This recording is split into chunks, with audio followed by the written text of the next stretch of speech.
Hello guys, তো চলে এসেছি আমরা আজকে ফক নিউজ নিয়ে। আজকে আমরা মেন রোডের মাঝখানে চলে এসেছি। তো এদিক দিয়ে গাড়ি আসলে এদিকে দিয়ে ঠুকে চলে যাবে, আর ওদিক দিয়ে গাড়ি আসলে এদিক দিয়ে ঠুকে চলে যাবে।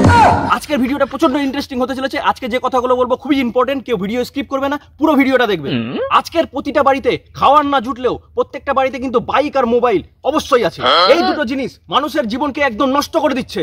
আজকাল প্রত্যেকটা ছেলের হাতে বাইক আর মেয়েদের হাতে মোবাইল জীবনটাকে তো নষ্ট করছেই, প্লাস সমাজটাকেও নষ্ট করে দিচ্ছে। তাই একটা পয়েন্টের কথা বলবো, সেটা সবাই মন দিয়ে শুনো। প্রত্যেকটা বাড়ির বাবা মাকে একটাই কথা বলবো যে ছেলেকে বাইক নয় জীবন দিন, মেয়েকে মোবাইল নয় শিক্ষা দিন।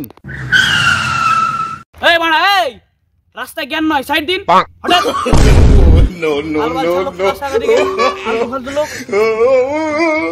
কি